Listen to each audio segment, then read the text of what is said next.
तो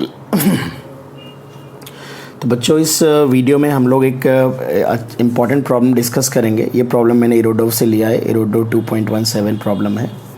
प्रॉब्लम कुछ इस तरह से है। An ideal gas off molar mass capital M is contained in a tall vertical cylinder whose base area is capital S and height is h. The temperature of gas is capital T. Its pressure on bottom is P naught. Assuming the temperature and free fall acceleration g to be independent of height, find the mass of gas in the vessel. तो एक cylindrical vessel है, काफ़ी ऊंचा vessel है, ठीक है। ये vessel मान लेते हैं। बॉटम पे प्रेशर P नॉट है और इसमें गैस हमारी भरी हुई है।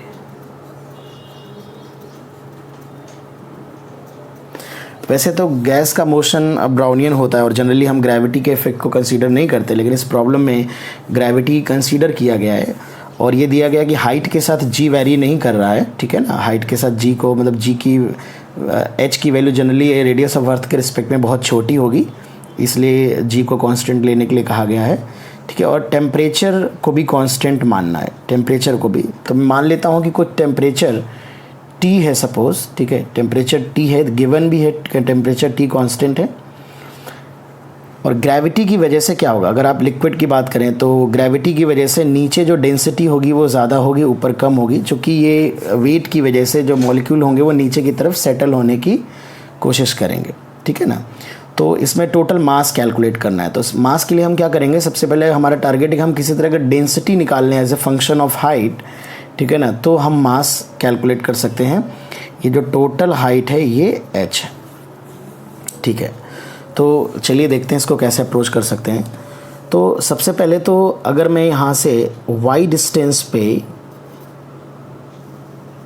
मान लूँ कि जो डेंसिटी है ये रो है, ठीक है ना। डेंसिटी वैरी करेगी, ठीक है, क्योंकि नीचे डेंसिटी ज़्यादा होगी, ऊपर कम होगी। और अगर मैं ये मान लूँ यहाँ पर एक dy का स्लैब ले लूँ मैं, ठीक है। ये जो थिकनेस है ये dy का चेंज मैंने लिया है, ठीक है। ये dy है। तो dy में जो प्रेशर है वो मान लेते हैं कि dp प्रेशर चेंज हो रहा है, ठीक है। तो dp क्या होता है, तो वैसे तो डेंसिटी वेरिएबल है किसी भी फ्लूइड के लिए। ग्रेविटी की वजह से जो वर्टिकल कॉलम का प्रेशर होता है वो हम लोगों ने पढ़ा है, P = ρgh, जो चेंज इन प्रेशर होता है अगर डेंसिटी कांस्टेंट हो। बट यहाँ पर डेंसिटी वेरिएबल है, इसलिए मैं इस बहुत छोटे से स्लैब के लिए अप्लाई करूँगा। तो जो प्रेशर चेंज होगा इन दोनों में वो होगा ρg ठीक है। बट अगर मैं y ऊपर की तरफ ले रहा हूँ तो ऊपर जाने पे प्रेशर घटेगा, तो मैं माइनस साइन यहाँ पे अप्लाई करूँगा, तभी ये dp जो होगा वो नेगेटिव होगा, प्रेशर चेंज जो होगा वो नेगेटिव होगा। अब यहाँ पर डेंसिटी जो है, टेम्परेचर कांस्टेंट है, तो डेंसिटी को मैं लिख सकता हूँ, डेंसिटी हम लोग जानते हैं Pm/RT। तो यहाँ से मैं dp को लिख लेता हूँ, dp = -Pm/RT g dy।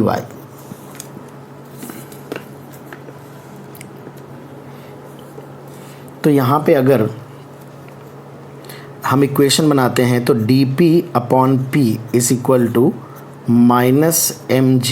-mg/RT, ये कांस्टेंट टर्म है, और इनटू dy। इसे हम इंटीग्रेट कर देते हैं दोनों तरफ। जनरल y के फंक्शन में कैलकुलेट करते हैं, y के फंक्शन में। तो जब ज़ीरो हाइट है तो यहाँ पर जो प्रेशर है वो P नॉट है, और जनरल y हाइट पे प्रेशर जो होगा वो P होगा। तो यहाँ से अगर हम इंटीग्रेशन करेंगे तो it is ln P, lower limit P not है, अपर लिमिट P है, it is equal to -mg/RT आएगा। तो यहाँ से आ जाएगा ln P/P नॉट, ln P - ln P नॉट, तो ln का फॉर्मूला लगा लेंगे, -mgy/RT। This implies P = P not e⁻ -mg/RT × y। तो ये तो pressure as a function of height है। कई बार हमसे इस पर कुछ क्वेश्चन और भी हैं, आगे आप देखोगे 2.17 प्रॉब्लम हमने लिया 2.18 2.19 में, तो pressure as a function of height भी आपसे पूछ सकता है। तो अब अगर मैं डेंसिटी कैलकुलेट करूं यहाँ पे, तो डेंसिटी कैसे कैलकुलेट करेंगे? तो डेंसिटी होता है Pm/RT, मोलर मास और टेम्परेचर कांस्टेंट है, तो अगर मैं प्रेशर की वैल्यू रख दूं तो P0 m/RT और P0 into e⁻⁻mgy divide by RT, ये e⁻ में, तो ये डेंसिटी हो जाएगी। बॉटम पे जो डेंसिटी है वो हो जाएगी, ठीक है ना, वो तो हमें गिवन नहीं है, तो ये इस तरह से ये डेंसिटी का फंक्शन हमारा आ जाएगा कि डेंसिटी हाइट के साथ किस तरह से वेरी करेगी। अगर इसका ग्राफ हम लोग बनाएं, अगर ग्राफ भी पूछ सकता है कभी कभी ऑब्जेक्टिव क्वेश्चन में, तो प्रेशर का ग्राफ हाइट के साथ कुछ इस तरह से वेरी करेगा, ये P0 होगा, और डेंसिटी का साथ भी ग्राफ भी y के साथ कुछ इस तरह से वेरी करेगा, ठीक है।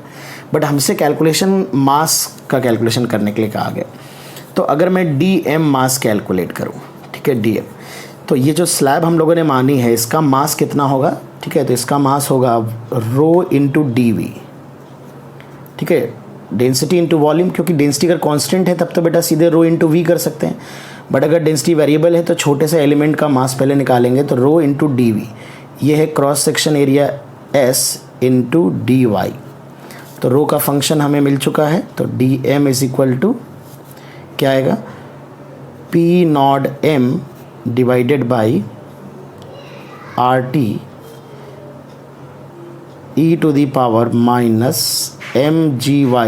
Divided by RT into s dy। तो अगर हम इसे इंटीग्रेट करेंगे, ठीक है ना,